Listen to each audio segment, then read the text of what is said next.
আসসালামু আলাইকুম। মাটির চুলোয় রান্নাবান্না চ্যানেলে আপনাদের সবাইকে স্বাগতম। আজ আমি আপনাদের সামনে নিয়ে এসেছি গ্রাম্য পদ্ধতিতে মাটির চুলোয় একদম ঝালঝাল গরুর মাংসের রেসিপি। আশা করি রেসিপিটা আপনাদের অনেক ভালো লাগবে, তাই দেরি না করে চলুন আমরা রেসিপিটা শুরু করি। আজকের গরুর মাংসের রেসিপিটা আমি প্রেসার কুকারে মাটির চুলোয় রান্না করে নেব।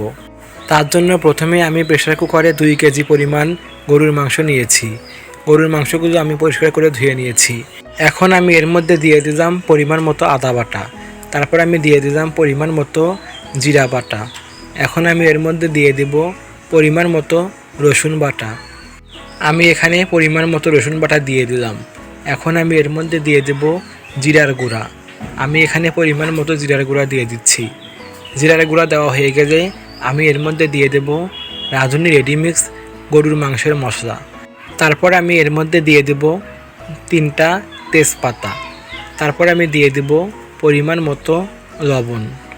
পরিমাণ মতো লবণ দেওয়া হয়ে গেলে আমি এর মধ্যে দিয়ে দেব পরিমাণ মতো হলুদের গুঁড়া। তারপর আমি এর মধ্যে দিয়ে দেব গরম মশলা। আমি এখানে সাদা এলাচ, কালো এলাচ, দারচিনি, লবঙ্গ, গোলমরিচ, বস এগুলো শিলপাটায় থেতলে করে নিয়েছি, সেগুলো আমি এর মধ্যে দিয়ে দিলাম। এখন আমি এর মধ্যে দিয়ে দেব পরিমাণ মতো শুকনো মরিচের গুঁড়া। এখন আমি দিয়ে দেব পেঁয়াজ কুচি।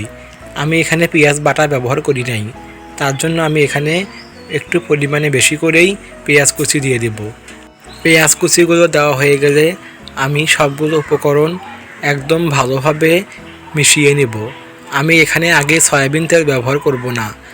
মশলার সাথে মাংসের উপকরণগুলো ভালোভাবে মেশানো হয়ে গেলে তারপর আমি এর মধ্যে দিয়ে দেব পরিমাণ মতো সয়াবিন তেল। এখন আমি এর মধ্যে পরিমাণ মতো সয়াবিন তেল দিয়ে দেব। তেল দেওয়া হয়ে গেলে আমি আবারও মশলার সাথে মাংসের সাথে তেলগুলো ভালোভাবে কিছুক্ষণ মিশিয়ে নেব। কিছুক্ষণ ভালোভাবে মিশিয়ে নিয়ে আমি এর মধ্যে দিয়ে দেব পরিমাণ মতো পানি। মাংস কষানোর জন্য যতটুকু পরিমাণে পানি প্রয়োজন ততটুকু পরিমাণ পানি দিয়ে আমি মাংসগুলো কষিয়ে নেব। দেখুন আমি পরিমাণ মতো পানি দিয়ে মাংসগুলো এখন রান্নার জন্য চুলায় বসিয়ে দেব। আমি 8 থেকে 9টা শীষ দিয়েই প্রেসার কুকারে মাংসগুলো ভালোভাবে সিদ্ধ করে নিয়েছি। দেখুন আমার মাংসগুলো কেমন সিদ্ধ হয়েছে। আমি ঠিক 8 থেকে 9টা শীষ দিয়ে নিয়েছি। এখন আমি এই মাংসের মধ্যে দিয়ে দেব ঝোল।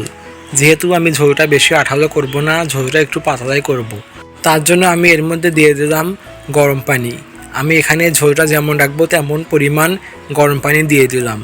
এখন গরম পানি দিয়ে আমি প্রেসার কুকারের ঢাকনা লাগিয়ে আবারও 2 থেকে 3টা সিজ দিয়ে নিব। এভাবে আমি মাংসগুলো রান্না করে নিব। এখন আমি এই মাংসের তরকারিটা বাগার দেওয়ার জন্য কড়াইয়ে দিয়ে দেব পরিমাণ মতো সয়াবিন তেল। তেল গরম হয়ে আসলে আমি তেলের মধ্যে দিয়ে দেব পেঁয়াজ কুচি। এখন আমি পেঁয়াজ কুচি দিয়ে কিছুক্ষণ পেঁয়াজগুলো নেড়ে নেব। পেঁয়াজ কুচিগুলো কিছুক্ষণ নেড়ে আমি হালকা বাদামি করে নেব। তারপর আমি এর মধ্যে দিয়ে দেব 3টা তেজপাতা। এখন আমি আবারও তেজপাতা দিয়ে কিছুক্ষণ পেঁয়াজগুলো নেড়ে নেব। কিছুক্ষণ নেড়ে আমি এর মধ্যে দিয়ে দেব অল্প পরিমাণে পাঁচফোড়ন। পাঁচফোড়ন দিলে মাংসের ঘ্রাণটা আরও সুন্দর হয়। এখন আমি আবারও পেঁয়াজগুলো কিছুক্ষণ নেড়ে বাদামি করে নেব।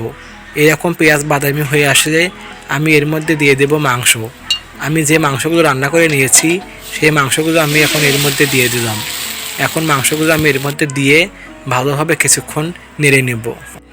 বন্ধুরা, আপনারা যদি আমার চ্যানেলে নতুন হয়ে থাকেন তাহলে দয়া করে আমার চ্যানেলটি সাবস্ক্রাইব করবেন, সাথে লাইক কমেন্ট শেয়ার করতে ভুলবেন না। দেখুন আমার মাংসের তরকারিটা কত সুন্দর হয়েছে। এরকম গ্রাম্য পদ্ধতিতে মাটির চুলোয় গরুর মাংস রান্না করে খাওয়ার মজাই আলাদা। এখন আমি চুলার ঝালটা একটু বাড়িয়ে মাংসগুলো কিছুক্ষণ নেড়েই আমি মাংসগুলো চুলা থেকে নামিয়ে নেব। আশা করি রেসিপিটা আপনাদের অনেক ভালো লেগেছে। আমার এই রেসিপিটা ফলো করে যদি একবার বাসায় এইভাবে গরুর মাংস রান্না করেন, আশা করা যায় ইনশাল্লাহ অবশ্যই আপনাদের এই রেসিপিটা অনেক ভালো লাগবে। তো বন্ধুরা, আজকে এই পর্যন্তই। সবাই ভালো থাকবেন। ধন্যবাদ সবাইকে।